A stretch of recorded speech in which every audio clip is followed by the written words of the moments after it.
Halo, selamat malam pemirsa. Inilah NTV Prime. Saya Doni The Kaiser. Saatnya sekarang kami ajak Anda untuk menyimak NTV Prime Dialog. Pemirsa, minggu ini seluruh mata tertuju pada sidang peninjauan kembali 6 terpidana kasus Vina. Hari Rabu lalu, 6 terpidana telah memberi keterangan yang memilukan sebagai saksi. Sementara hari ini saksi kunci Dede Riswanto dan Adi Haryadi kembali menjungkir balikkan fakta terjadinya pembunuhan terhadap Vina dan Eki. Lalu apa yang akan terjadi setelah kesaksian Dede dan Adi? Kami ajak Anda untuk membahasnya bersama Kapolda Jawa Barat periode 2016-2017, Irjen Polisi Purnawirawan Anton Carlian, dan juga kuasa hukum Saka Tatal, Titin Prialianti yang sudah terhubung bersama kami melalui sambungan Zoom. Selamat malam Pak Anton. Selamat malam. Ya, terima kasih. Bu Titin, selamat malam. Assalamualaikum warahmatullahi wabarakatuh. Ya, waalaikumsalam warahmatullahi. Saya tanya Bu Titin dulu, komentarnya jalannya sidang hari ini. Bagaimana Bu Titin?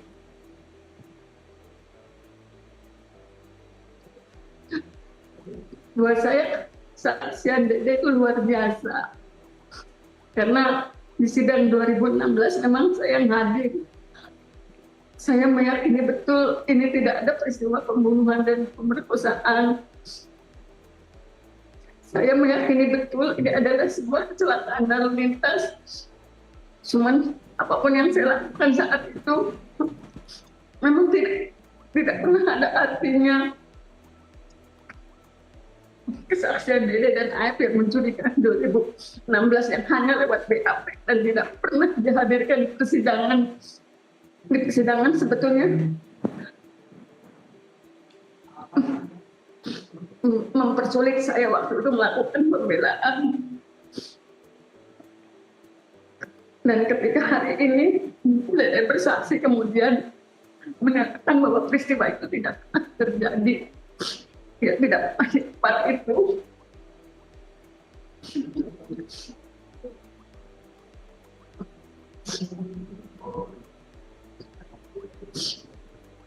Ini akan membuka tabir yang sebenarnya. Anak-anak itu sudah menderita 8 tahun dengan penganiayaan yang luar biasa. Ya, baik. Bu Titin dan juga Pak Anton, sebelum kita lanjutkan diskusi, saya ajak Anda semua, mari kita kembali simak flashback catatan rekaman persidangan hari ini. Saudara menyatakan keterangan tersebut? Tidak ada sama sekali, Pak. Apakah ada yang membayar atau mengasih imbalan kepada saudara? Tidak ada. Tidak ada ya. Saudara di bawah sumpah ini. Ini bawah keterangan sumpah. Ini ya? 2024 di bawah sumpah. Ya. Tidak pernah diberikan sesuatu ya. Dijanjikan sesuatu tidak pernah ya. Tidak ada. Oke, hati nurani. Jadi saudara di dalam pernyataan ini kan saudara menyatakan bahwa saudara betul ya. Nongkrong di warung membeli nasi ya di warung nasi rokok di warung Madura. Bersama dengan Aep. Sesudah itu saudara pulang ya, saudara tidak melihat adanya kejadian anak-anak nongkrong depan SMP 11, tidak ada ya? Tidak ada sama sekali. Saudara juga tidak melihat adanya kejar-kejaran di antara dari SMP 11 sampai ke flyover? Tidak, Pak. Ya. Kemudian di dalam keterangan ini saudara juga mengatakan saudara diajak Aep ya untuk ke Polres. Ya benar, Pak. Betul ya? Betul. Padahal saudara tidak mengetahui peristiwa apapun. Tidak mengetahui sama sekali. Betul ya? Betul. Kemudian saudara mengatakan sesudah sampai di Polres saudara baru bertemu dengan Rudiana. Saudara diarahkan untuk di BAP atas arahan dari Aep dan Rudiana. Lalu saudara membuat BAP tersebut, betul? Betul, Pak. Nah, kemudian saudara juga menanyakan kenapa Aep berbohong menciptakan cerita seolah-olah ada kejar-kejaran motor, ada timbukan batu dan sebagainya, karena dia apa? Kesal dengan warga sekitar, Pak. Warga sekitar ya, yang tanggal 25 Agustus 2016 datang menggerbek rumahnya. Betul ya? Betul. Lalu saudara pernah mendapatkan panggilan sidang ya? Pernah, Pak. Pernah ya? Pernah. Lalu diarahkan saudara telepon saya telepon ke Rudiana, Pak. Ke Pak Rudiana. kerugiannya. Lalu jawabannya, Pak, ini bagaimana kata saya ada surat pengadilan dari sidang Pak buat saksi anaknya Bapak. Kata dia bilang udah tenang aja, tidak usah datang. tidak usah datang ya. Nah, saudara tahu, lalu saudara menyatakan juga bahwa tahun 2016 lalu saudara tidak pernah disumpah ya? Tidak pernah sama sekali Pak. Tidak pernah disumpah. Saya baru merasakan sumpah di sini Pak. Baru di pengadilan ini. Saudara jadi tidak pernah datang di pengadilan tahun 2016 lalu? Tidak pernah sama sekali Pak. Tidak pernah sama sekali. Lalu saudara menandatangani BAP yang berita acara pemeriksaan? Iya, menandatangani. Menandatangani. Saudara tahu apa yang saudara saksikan di dalam BAP tersebut? Tidak Pak. Saya suruh baca, cuma saya nggak baca Pak. Saya pura-pura baca. Tidak baca. Karena yang kesaksiannya palsu Pak. Kan saudara belum tahu kesaksiannya palsu Iya. waktu itu. Iya. Ya pemirsa, keterangan saksi tentu di bawah sumpah. Ya, karena itu saya bisa memahami betapa air mata atau kesedihan Bu Titin itu tidak bisa diwakili lagi dengan berbagai ekspresi, tetapi tentu tidak bisa menggantikan air mata yang dialami oleh ke-6 orang tersebut, termasuk keluarganya. Saya minta pendapatnya Pak Anton Carlian. Ya, pada saat itu Pak Anton, setelah peristiwa itu Pak Anton mendapatkan tugas sebagai Kapolda. Tentu bukan tanggung jawab Pak Anton, karena peristiwa itu terjadi pada Pak Anton jadi Kapolda, sudah selesai peristiwa itu terjadi. Tetapi akhirnya Pak Anton, kita bertanya-tanya pada profesionalitas aparat kepolisian saat itu. Bagaimana respon Anda Pak Anton kalau kita kaitkan dengan hasil persidangan hari ini? Baik, memang saya lihat dari 6 terpidana maupun saksi yang lain termasuk Dede, ada keterangan-keterangan lain yang perlu dianalisa dan tentu saja ini harus jadi pertimbangan hakim. Kalau saya, walaupun saya sebagai anggota Polri, Kapolda, tetap yang akan kita junjung tinggi adalah kebenaran dan keadilan. Dan di sini dari keterangan Dede ini sendiri mungkin perlu lebih diperdalam lagi, karena Dede ini hanya melihat di keterangan awal adalah tentang pelemparan batu, sementara yang bersangkutan itu tidak tahu pada saat di TKP di jalan raya dekat tiang itu. Nah, jadi hal ini mungkin harus ada kesinambungan. Demikian juga apabila terjadi mungkin adanya pemaksaan waktu yang lalu, makanya dari awal pun juga saya sarankan berkali-kali agar diadakan audit investigasi khusus untuk kepolisian. Kemudian untuk kejaksaan dan kehakiman adakan eksaminasi. Ya. Nah, justru dari bahan-bahan ini nanti bisa dipakai sebagai bahan untuk PK. Walaupun eksaminasi ini tidak akan merubah keputusan, tapi minimal bisa menjadikan satu bahan. Kalau saya lihat dari kesaksian terdahulu, ada kesaksian saat itu ketika menginap, diusir oleh Ibu Ning di warung itu, menginap di depan atau di tempat kosan Pak RT atau Pak Pasren. Nah, pada saat malam atau pagi ada yang melihat katanya yang namanya itu Ito, di mana saat itu orang tuanya itu masuk rumah sakit.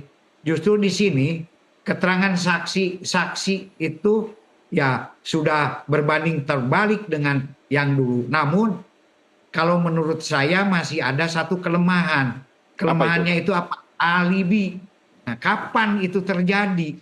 Nah, justru di sini mungkin bisa dilihat di rumah sakit itu sendiri kapan kira-kira ya waktunya, sehingga dengan demikian kan bisa saja itu sebelum tanggal 27, bisa saja sesudahnya. Nah, justru salah satu kelemahan itu adalah di sini alibi saat itu betul enggak pada saat menginap di rumah Pak RT itu tanggal 27. Ini perlu kita dalami. Dan juga masalah apakah ini adalah sebuah kecelakaan ataupun juga Pembunuhan, pemerkosaan. pembunuhan ini memang harus kita dalami bersama, tidak cukup hanya sepenggal saksi karena saat itu hakim mengambil satu kesimpulan itu dari visum. Nah, makanya di sini harus diolah kembali karena di dalam visum itu sendiri apabila terjadi kecelakaan yang hanya terlempar 6 meter, tidak mungkin ada kerusakan-kerusakan tubuh yang begitu parah. Nah, disinilah mungkin apabila memang ingin mematahkan bahwa ini bukan pembunuhan, ini kecelakaan, nah ini perlu diperdalam masalah ini. Bagaimana? Karena ada retak di kepala depan, kepala belakang, sementara sudah jelas-jelas helmnya juga tidak rusak. Termasuk juga motor itu sendiri ketika diangkat, motor itu sendiri masih bisa jalan dan tidak ada benturan yang keras dengan sesuatu gitu. Jadi motor itu sendiri dalam keadaan tidak sangat rusak, tapi hanya lecet-lecet saja. Nah, inilah di waktu lalu kenapa hakim mengatakan bahwa ini terjadi pembunuhan. Belum lagi adanya patah tulang dan yang lain-lain. Jadi di sini karena saat itu berpatokan kepada hasil visum. Nah, apabila memang lemparan 6 meter itu sendiri bisa mengakibatkan kerusakan yang begitu parah, ya bisa saja terjadi. Justru di sini kan PK ini intinya itu kan bagaimana menemukan novum. Novum itu ya bukti baru. Baik bukti kesaksian, tapi yang paling baik adalah bukti scientific investigation. Sementara yang saya lihat di sini baru bukti-bukti kesaksian saja.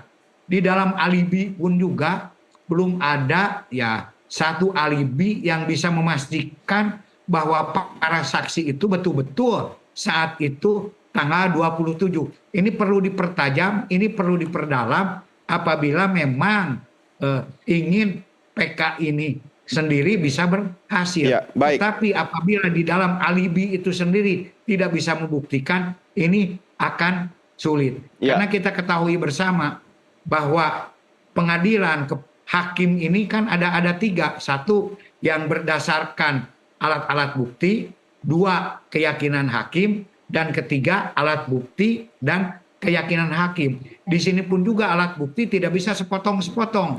Seperti tadi Dede, hanya pada saat terjadi awal kejadian melempar saja.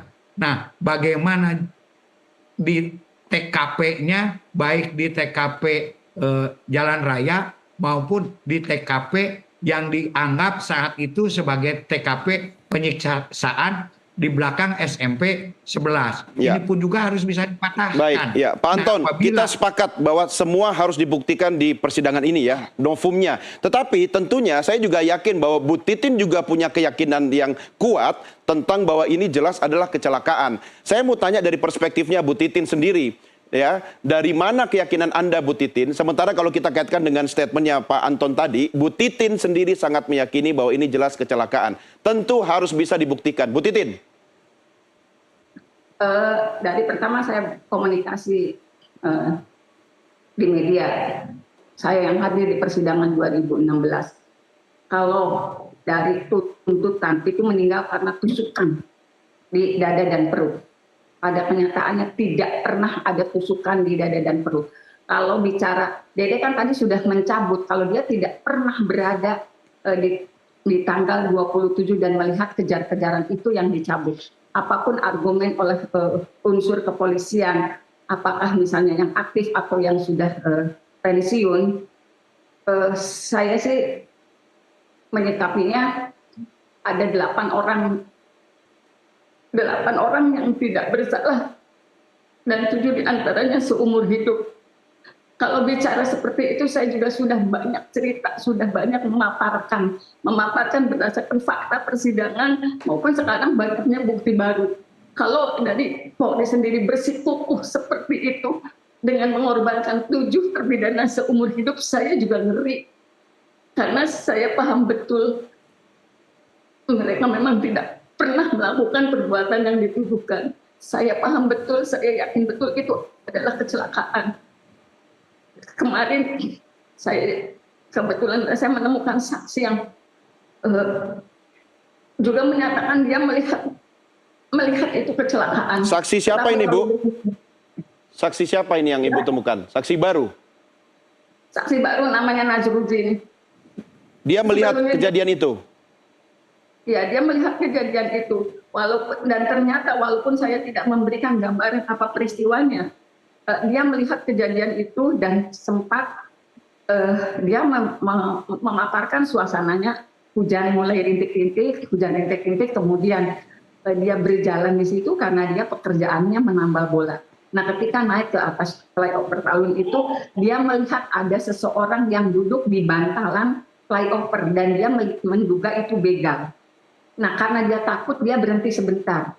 Memang dia memegang handphone saat itu.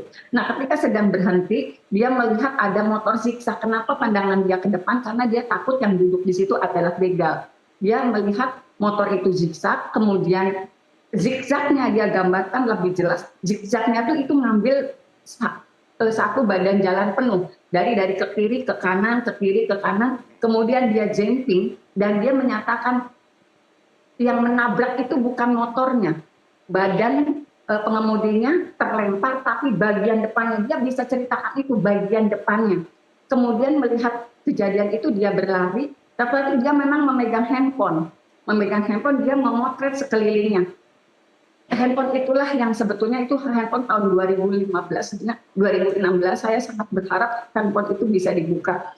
Memang handphonenya sempat diserahkan gitu, sekarang sedang mudah-mudahan alibi apapun yang dinyatakan oleh jajaran yang menyatakan ini adalah pembunuhan dan pemerkosaan dengan begitu banyaknya kesaksian dan mereka berani membawa sumpah, mereka menyatakan itu di sidang TK. Masa masih tidak percaya, masa masih meyakini gitu. Saya juga nggak ngerti. Iya, tapi kan semua tentu harus dibuktikan ya Bu Titin ya di persidangan ya. Artinya ketika kemudian Anda mengatakan saksi Nazruddin itu melihat motornya zigzag atau oleng, apakah itu dia katakan bahwa pengendaranya itu dalam kondisi mabuk begitu? Kalau kesaksian Nazruddin ketika dia mendekati, dia mencium bau alkohol yang sangat menyengat. Sebetulnya masalah bau alkohol ini di 2016 saya pernah mendengar, tetapi sayangnya tidak pernah tercantum di hasil visum awal. Ketika itu tidak pernah tercantum, makanya saya nggak pernah menyatakan itu karena memang tidak tercantum di situ. Tetapi dengan sekarang keterangan teman-temannya, walaupun belum diberikan di persidangan, tapi mereka meyakini pernah minum sebelum berangkat minum alkohol, juga mengkonsumsi obat-obat, itu kan sudah disampaikan. Ya, Bu Titin, apakah Nazruddin ini sudah dimintai keterangan secara resmi dan sudah dicatat keterangannya? Akan diajukan sebagai saksi di minggu pekan depan. Pekan depan ya, artinya ini saksi kunci juga dalam kasus Vina ya? Ya, artinya rangkaian peristiwanya memang mulai terangkai. Karena di Adi dan Ismail menyatakan ada seorang pejalan kaki. Dan pejalan kakinya itu Nazruddin sudah bertemu. Yang namanya Adi Musafir itu yang ditakuti. Nazruddin ya, bukan Adi Haryadi ya? Bukan Adi Haryadi yang dimaksud sebagai pejalan kaki atau musafir itu, bukan? Yang musafir itu, yang di Adi itu, yang tetapi waktu itu Nazruddin berpikirnya itu begal. Oke, baik, Bu Titin. Nah, saya pinjam statementnya Pak Anton tadi. Tentu kan harus menggunakan semua scientific crime investigation dan yang memang sejak awal itu tidak dilakukan. Artinya keterangan dan statement Anda tadi sepanjang diskusi kita ini sebenarnya mau menyatakan bahwa ini biang keroknya adalah penyidik atau kepolisian yang tidak profesional, begitu? Saya tidak mau menyebutkan itu, silahkan institusi kepolisian sendiri yang menilai. Karena gini, mohon maaf, kalau misalnya ada informasi tim susennya, sejak peristiwa ini ramai, ada beberapa yang mendatangi saya sudah jelaskan perkaranya. Beberapa ini siapa? Maksudnya polisi atau siapa, Bu? Tim sus dari Mabes Polri. Yang sekarang ribut. Ya. Apa yang dilakukan? Gimana, Pak? Mereka tujuannya apa mendatangi Anda? Informasinya sih mencari keterangan yang sebenarnya. saya juga sebetulnya saya nggak mau buka ini, saya baru buka ini sekarang. Saya baru membuka ini, sebetulnya sudah datang dan semua membuka berkas yang saya miliki, termasuk saya berikan seluruh foto yang saya miliki. Bukan hanya berkas yang tebal yang sudah biasa dikomunikasikan di setiap saya, tapi berkas-berkas lain yang tidak pernah saya berikan ke yang lain. Apa itu? Maksudnya foto apa yang Anda punya, yang Anda berikan kepada orang dari Mabes Polri ini? Foto-foto ke kondisi Vina dan Eki ketika berada di rumah sakit. Ketika itu diserahkan seluruhnya, saya berharap akan ada informasi mengenai apa sih penyebab sebenarnya. Tetapi sampai detik ini, saya juga tidak pernah menerima informasi apapun. Jadi, artinya Anda punya fotonya, Bu Titin. Saat ini juga masih punya fotonya. masih. Kenapa tidak dijadikan barang bukti? Dijadikan novum pada perkara Sakatata juga saya serahkan kepada tim Pradi yang saat ini menyidangkan 6 terpidana.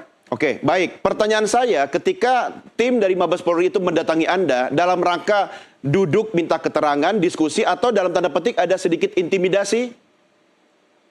Tidak ada, kalau dari awal pembicaraan mereka ingin membuka perkara ini sebenar-benarnya. Itulah sebabnya saya tidak menutupi berkas apapun karena saya berharap mereka juga mohon maaf mungkin paham cuma berkas saya yang paling lengkap, tetapi ternyata setelah kemudian juga ada informasi yang Mbak Titin, mereka mohon maaf sudah meyakini ini kecelakaan. Mereka ini siapa? Maksudnya pihak dari Mabes Polri tadi? Ya. Oke, ini nanti akan dikomentari oleh Pak Anton, tapi nanti. Tapi Bu Titin, Anda tahu dan masih ingat, bisa dikonfirmasi orang-orang yang datang itu siapa saja, berapa orang, nama, pangkat, dan jabatannya? Saya nggak mau ngomong. Tidak Karena mau ngomong, ada tapi tahu kan, maksudnya kan? Anda punya datanya kan? Oke, baik. Karena ada beberapa tim sebelum tim yang terakhir datang. Oke, baik, menarik. Dan saya nggak pernah ngomong ke media masalah ini, nggak pernah. Karena saya berharap banyak setelah mereka punya tim yang salah satunya punya keyakinan ini kecelakaan, akan segera menginformasikan tetapi ternyata tidak juga. Akhirnya ya sudah, kita tetap berusaha dari tim Pradi berusaha untuk mencari bukti bahwa ini betul-betul kecelakaan. Berapa orang tim itu, Bu Titin, yang datang? Gimana Mas? Berapa orang tim yang dari Mabes Polri yang saat itu datang? Ya ada beberapa lah Mas. Yang penting saya sudah menyatakan saya pernah didatengin sebetulnya. Dan ini tidak pernah saya katakan sebelumnya. Ketika orang cerita didatengin tim, sebenarnya saya sudah tahu. Karena saya juga didatengin. Oke, dan orang-orang yang Anda katakan tadi itu sampai hari ini belum pernah terlihat dalam persidangan atau dijadikan atau dimintai keterangan begitu? Enggak, karena kan alasannya kan itu senyap Mas.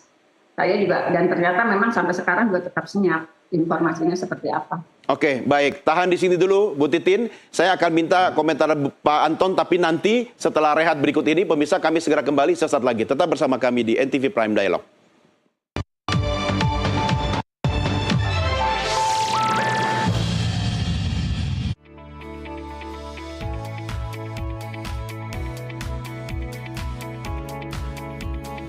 Akhiri hari Anda dengan sejumlah peristiwa yang terjadi sepanjang hari dan juga informasi hiburan dari dalam dan luar negeri. Pastikan Anda tidak melewatkan NTV Tonight. Saksikan NTV Tonight setiap hari Senin hingga Jumat pada pukul 22.00 waktu Indonesia Barat. Dulu saya punya gangguan lambung.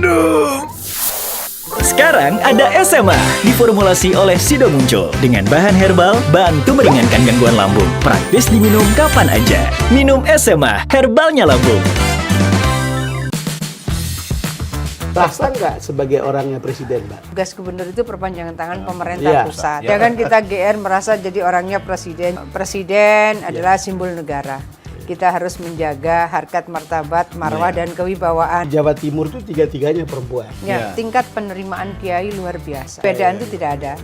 Juga tidak ada sesuatu yang bersifat reaksioner. Presiden Jokowi melantik Menteri Sosial Saifullah Yusuf sebagai Menteri Sosial. Kalau di organisasi, kebetulan Gosipul ini Sekjen PBNU. Saya salah satu ketua di PBNU. Jadi artinya komunikasi kami insya Allah nyambung. Banyak kisah.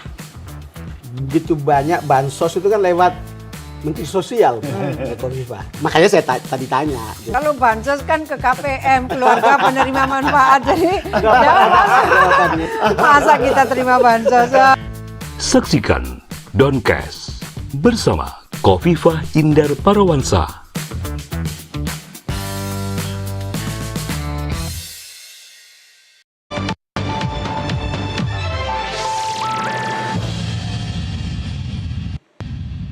Anda masih bersama kami dalam NTV Prime Dialog. Kita lanjutkan diskusi kita. Saya kembali ke Pak Anton Carlian. Pak Anton, banyak hal yang bisa Anda komentarin dari pernyataan Bu Titin tadi. Tapi kalau saya kaitkan dengan persidangan hari ini juga, kami merekam banyak pernyataan para saksi, diantaranya yang menyatakan bahwa mereka juga mendapatkan perlakuan tidak wajar, siksaan dan sebagainya. Termasuk juga keterangan dari Eka yang tidak mau mengikuti rekonstruksi pembunuhan, ya kan? Dia dipaksa untuk melakukan itu. Sebelum Pak Anton mengomentari semua itu, saya ajak Anda berdua dan juga pemirsa, mari kita simak statement atau cuplikan pernyataan berikut ini. Saya sama Sudirman diambil, terus saya dimasukin ruangan, nggak tahu ruangan apa itu, saya nggak ngerti. Di situ saya ditanya kan Pak sama pihak kepolisian. Ditanyanya seperti ini, katanya kamu bunuhnya. Ya saya bunuh siapa Pak, kata saya. Udah kamu ngaku aja, ntar pulangnya. Saya bunuh siapa Pak? Kata pihak kepolisian seperti itu. Terus nggak lama dia mengancam Pak, kalau kamu nggak ngaku saya tembak kamu, pistol udah di sini Pak. Pas itu nggak lama saya kan takut Pak di situ Pak. Masalahnya kan baru pertama saya berhadapan dengan pihak kepolisian, kan saya takut Pak di situ Pak. Mau nggak mau saya mengakui iya.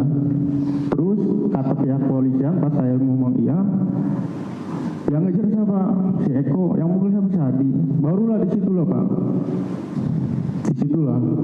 Disitulah saya disetrum, dipukulin itu di situ sama yang lainnya juga, dipindahin ruangan lagi Pak. Ya kayak terus masuk ke ruangan, itu ruangan kosong Pak. Saya langsung disuruh jongkok duduk. Saya di situ dipukulin lagi Pak. Sampai saya muntah darah dari mulut, dari hidung saya keluar Pak. Habis udah saya ditinggal gitu aja Pak di situ. Pagi itu setiap itu kan ada piket, pergantian piket Pak, piket polisi. Itu anggota itu masuk Pak. Dia bilang kita olahraga pagi dulu. Di situ kami disiksa lagi Pak. Pukulin lagi. Terkait dengan proses rekonstruksi yang dilakukan Mas Diko dari pihak kepolisian, seperti apa pada saat saudara dengan rekan-rekan saudara? Saya rekain yang warung di warung Budining doang Pak. Yang warung Budining ke rumah Pak RT doang. Kalau rekonstruksi pembunuhan saya tolak, saya tidak tahu Pak. Sama dari keterangan rekan-rekan yang lain? Sama Pak. Jadi ketika rekonstruksi di jalan dilakukan, itu tidak sesuai dengan apa yang saudara sampaikan dalam konteks keberatan BAP saudara? Siap Pak. Begitu ya? Ya, Pak Anton Carlian, dari catatan saya juga mereka mengaku dipukul dengan gembok, disiram dengan air panas, disuruh minum air seni mereka, makan dari lantai tanpa menggunakan tangan dan sebagainya, banyak sekali. Sementara mereka juga tidak didampingi oleh orang tua. Waktu itu ya usianya masih belia, ya belum dewasa, harus dampingi orang tua dan juga penasihat hukum. Pertanyaan kita tentu adalah tentang profesionalitas Polri atau aparat untuk melakukan penyidikan. Pak Anton, bagaimana merespons ini, Pak?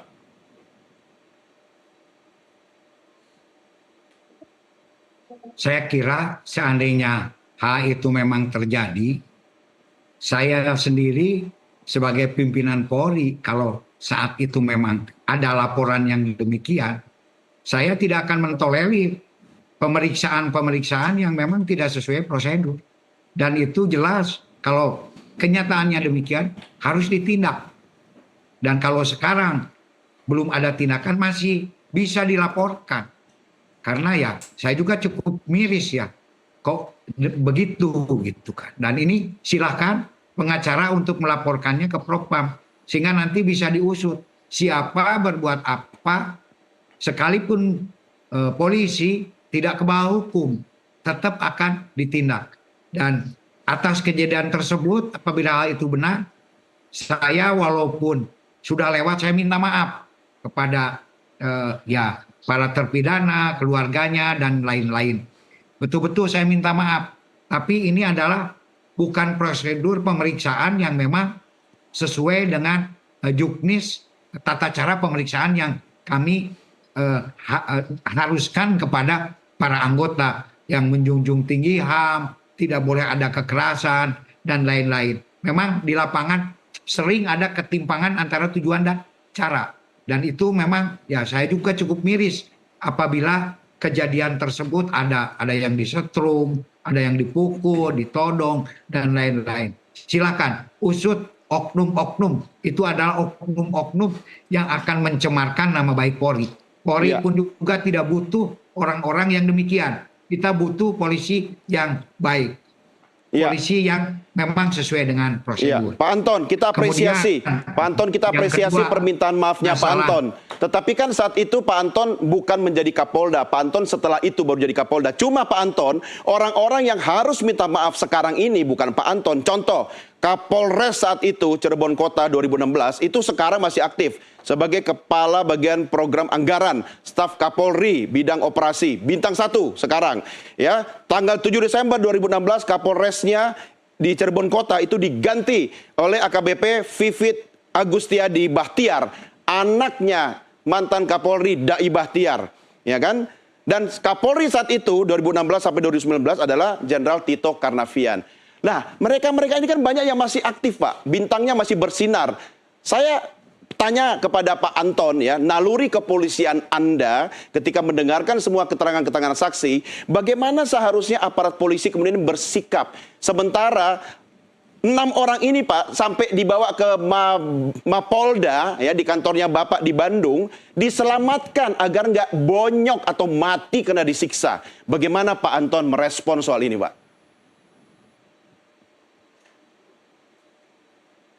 Ya, saya kira polisi harus introspeksi diri. Makanya dari awal kan saya bilang, adakan audit investigasi. Kalau perlu tidak perlu laporan dari masyarakat. Karena ini adalah sebagai kontrol sosial, kontrol kepada diri sendiri. Kita bisa maju kalau memang kita bisa mencari kelemahan. Dari kelemahan-kelemahan inilah kita bisa memperbaikinya. Bagaimana mungkin kita bisa memperbaiki rumah kalau rumah itu tidak tahu di mana bocornya, di mana pecahnya. Jadi kita harus mengetahui, dan ini pun juga sudah menjadi keputusan ya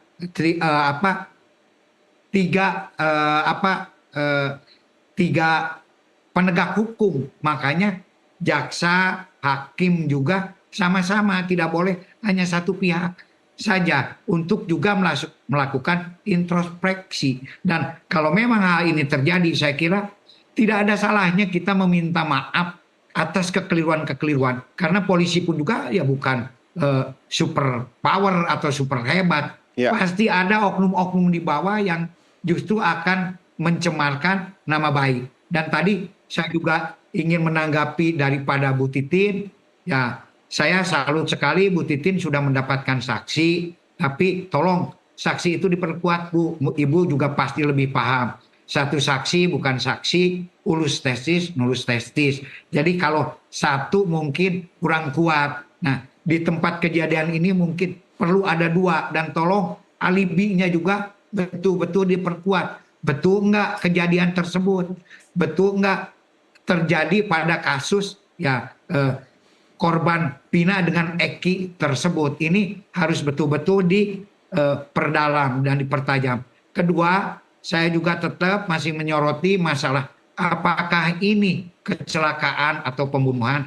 Memang kita akui bahwa awalnya itu adalah diklaim bahwa ini adalah kecelakaan. Namunnya apa? Setelah visum keluar, ini menjadi satu temuan yang baru, karena selain adanya kerusakan-kerusakan tubuh yang begitu parah, ada juga makanya kenapa muncul bahwa ini diduga perkosaan, karena di dalam kemaluan atau ya alat vital korban itu sendiri ditemukan jaringan perdarahan yang tidak wajar dan juga adanya sperma. Nah, inilah yang mengakibatkan kenapa terjadi pemerkosaan. Nah, kalau memang kecelakaan murni apakah demikian? Makanya di sini perlu ada second opinion daripada ahli untuk membahas visum itu sendiri. Karena sekarang karena waktunya sudah sangat lama, ya sudah 8 tahun gitu kan. Satu-satunya alat bukti mungkin yang bisa kita analisis adalah dari visum itu sendiri.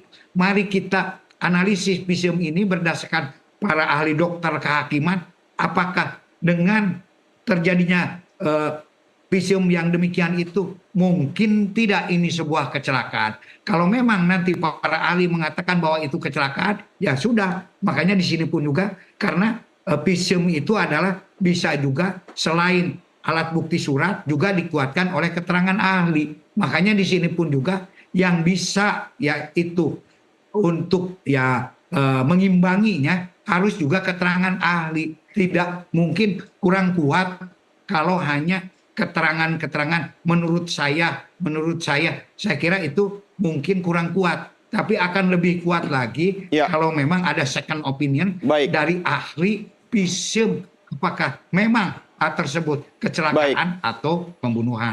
Nah ini mungkin yang bisa saya sampaikan. Iya, ini masukan menarik buat Bu Titin ya. Tetapi kan kalau kita lihat juga semua akses itu kan satu pintu, ya menyidik, yang memeriksa, kemudian semua proses dari polisi, ya kan. Saya tidak tahu bagaimana untuk membuktikan semua itu di pengadilan. Tapi Bu Titin pasti punya pendapat yang berbeda soal ini. Gimana Bu Titin?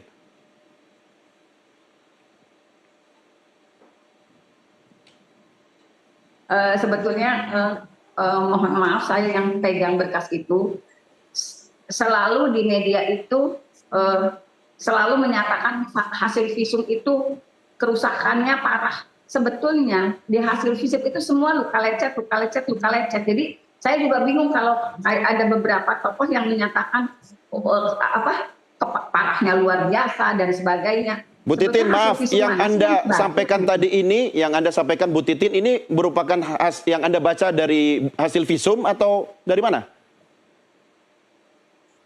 Sebenarnya kalau di dalam berkas itu kan logikanya begini loh, kalau ia memang dia mengalami penganiayaan, tentu saja kelopak matanya orang dipukulin belum tentu pasti merah. Nah itu kan di hasil visum awal tuh tergambar semua, bola mata jernih dan sebagainya. Jadi saya tuh sering kali mendengar yang nggak ngerti, saya nggak ngerti sebenarnya hasil visum yang mana sih yang dibaca. Termasuk dulu pernah di anggota Polri aktif yang menyatakan begitu sadis. Sebetulnya sadisnya seperti apa? Karena mohon maaf saya juga punya fotonya. Foto ketika korban itu sudah di rumah sakit. Jadi tidak ada kerusakan yang luar biasa. Orang foto Vina itu perdarahannya cuma di hidung kok. Dan itu betul-betul bisa terkonfirmasi itu asli gitu. Jadi kadang-kadang bicara hasil visum tapi penggambaran visumnya tuh nggak tahu hasil visum. Makanya saya malas berdebat masalah ini karena sebenarnya hasil visum yang mana sih? Karena semua yang menyatakan hasil begitu sadis, sebenarnya yang mana yang dibaca gitu. Sementara hasil visum dari berkas pengadilan yang saya miliki itu tidak seperti yang digambarkan gitu. Dan itu hasil visum itu keluar dari berkas-berkas yang kita mintakan ke pengadilan pada saat saya bersidang di 2016. Tidak mungkin ada dua hasil visum yang berbeda kan, Bu Titin? Gimana? Tidak mungkin ada dua hasil visum yang berbeda, ada dua berkas berbeda, tidak mungkin. Kalau saya terima berkas itu dari pengadilan, yang saya simpan dari 2016.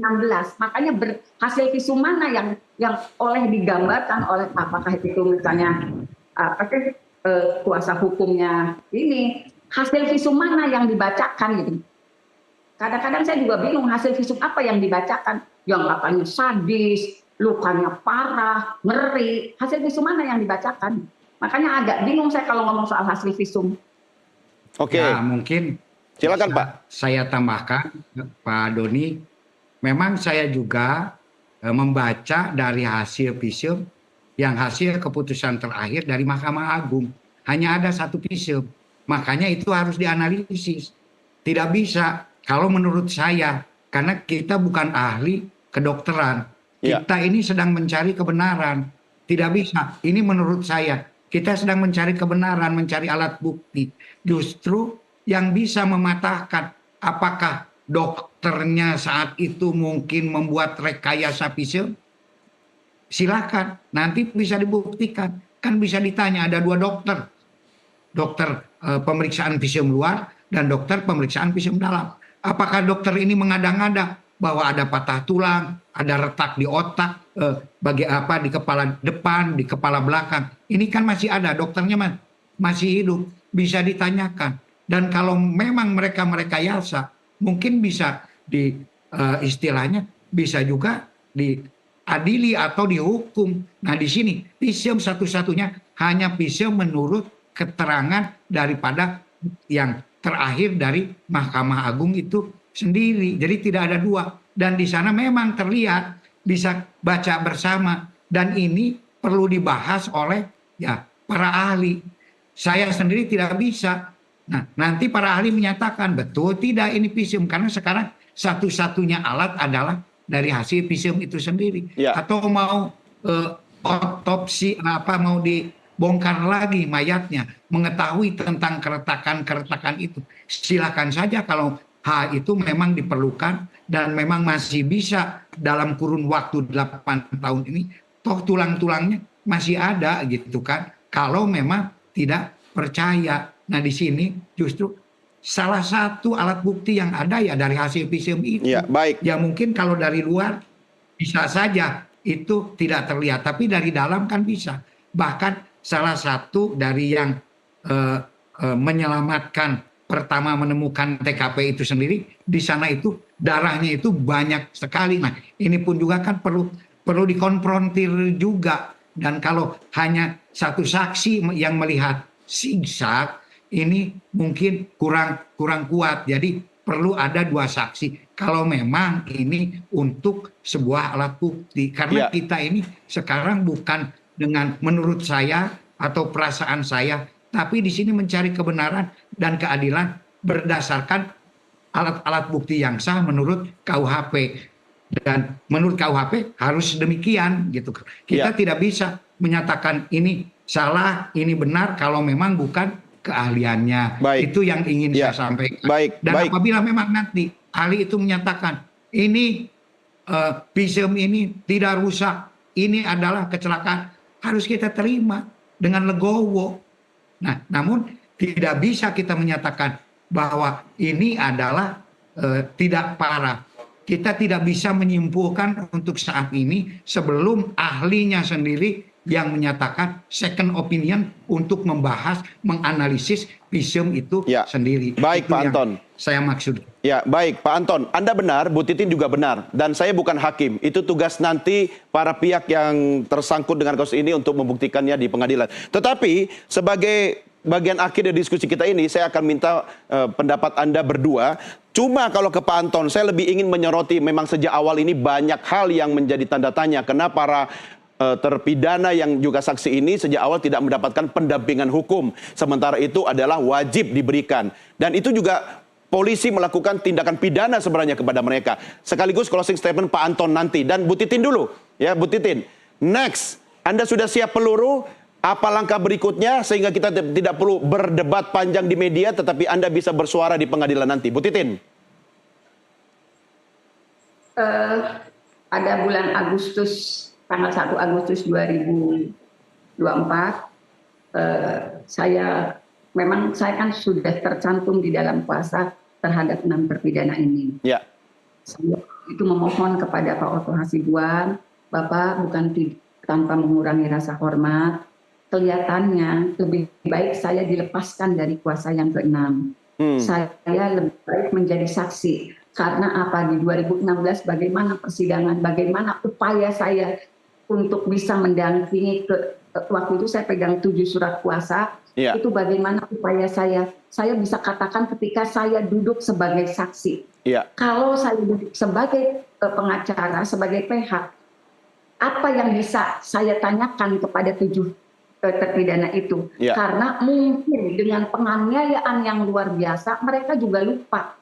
kapan waktu itu pernah menandatangani surat kuasa Ya. yang tidak pernah mereka dapatkan. Jadi saya waktu tanggal 1 Agustus 2024 sangat memohon kepada Pak Otto, kemudian alhamdulillah Pak Otto Hasibuan dengan sangat bijaksana permohonan saya ini dikabulkan. Anda akan jadi saksi Makanya berarti nanti ya Bu Titin ya?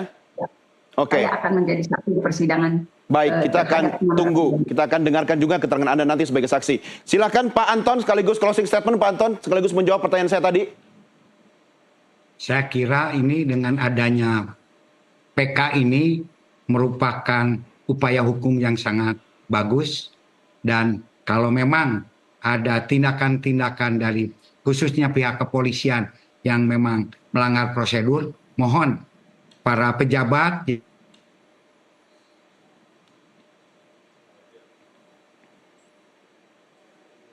kan kita malah menutup-nutupi, karena saya kira masyarakat pun juga akan apresiasi kalau polisi proaktif dan memang ditemukan adanya kesalahan prosedur dalam pemeriksaan terdahulu. Jadikan ini sebagai salah satu introspeksi diri, dan apapun juga hasil dari PK ini, mari kita hormati bersama. Kita bukan mencari menang dan kalah, tapi di sini kita justru mencari keadilan. Dan kalau memang mereka juga tidak bersalah, saya kira semua para ahli penegak hukum juga sepakat bahwa buat apa menahan orang yang tidak bersalah, lebih baik melepaskannya segera gitu. Dan ini salah satu alat uji sekarang ini, ya hanya PK inilah. Saya masih menunggu PK ini dan saya akan monitor bagaimana perkembangannya. Apapun juga perkembangannya, ini akan menjadi satu sejarah hukum di Indonesia. Ya, baik. Mudah-mudahan ini bisa menjadi pembelajaran hukum bagi kita bersama. Walaupun saya sudah purna, tetapi jiwa saja tidak purna, tetap ingin selalu mengikuti perkembangan untuk turut menegakkan kebenaran dan keadilan. Baik, baik. Terima kasih Pak Anton, Bu Titin. Kita semua menunggu semua sampai di mana berakhir ini. Tetapi seberapa lama, seberapa panjang terowongan gelap yang kita tempuh ini, kita semua menuju ke satu titik terang. Kita bersabar dan kita semua menantikan. Pak Anton Carlian, terima kasih bersama kami. Ibu Titin Priyalianti, terima kasih bersama kami. Selamat malam. Selamat malam Pak Doni, Ibu Titin. Baik, pemirsa, kami akhiri sampai di sini diskusi kita di paruh pertama. Jangan kemana-mana, kami masih akan segera kembali dengan dialog lainnya bersama rekan saya Desmona Chandra. Kami segera kembali.